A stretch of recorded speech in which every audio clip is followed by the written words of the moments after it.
Good morning! Nagluto nga pala ng pinakbet na may bunga ng malunggay yung mother-in-law ko kagabi. Napakasarap nga na tong pakbet na to mga mare dahil nga merong bunga ng malunggay. Kayo ba mga mare, kumakain din ba kayo ng ganito? Mga hindi pa nga nakasubok maglagay ng bunga ng malunggay sa may pinakbet ay naku mga mare, subukan nyo na din. Bukod sa masarap ay napakasustansya pa. Hindi ko nga lang alam kung ano pang ibang pwedeng gawing luto dito sa may bunga ng malunggay. Basta't ang alam ko lang mga mare ay napakasarap nga ito sa pinakbet. Anyways, kain tayo mga Mars!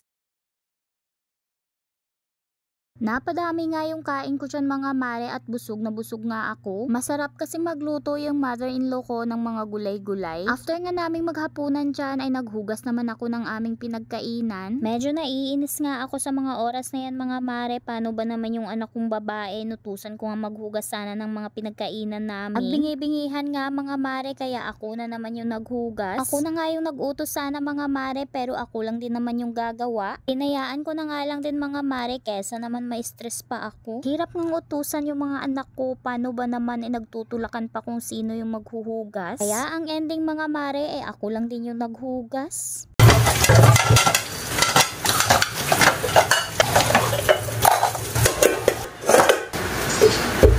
Medyo madami-dami nga din itong mahugasan namin mga mare kaya mas okay na din na ako yung naghugas. After ko nga maghugas yan mga mare ay pinunasan ko na nga din itong lababo namin.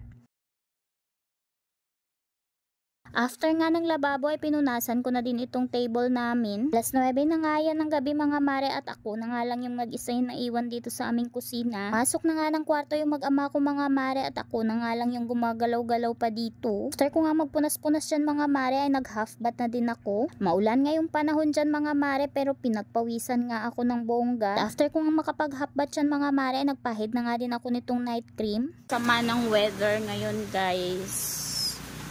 Maulan na morning.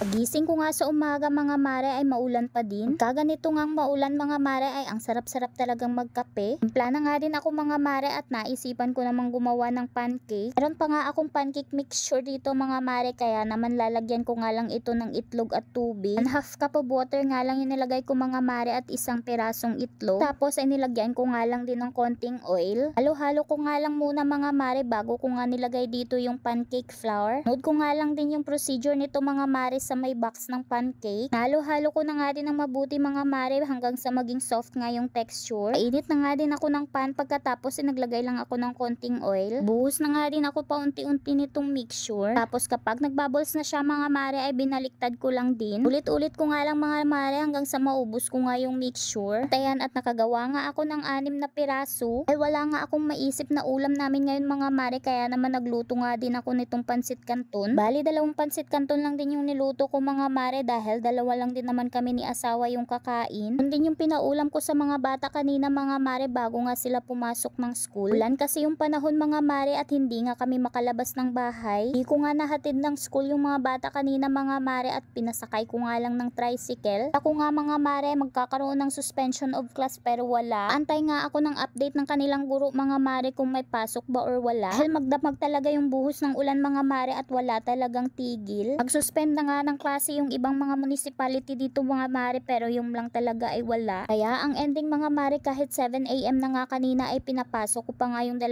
bata. Anyways mga mare nung makahain nga ako ay kumain na din kaming 2 ni asawa. So siya mga mare hanggang dito na lang. Bye!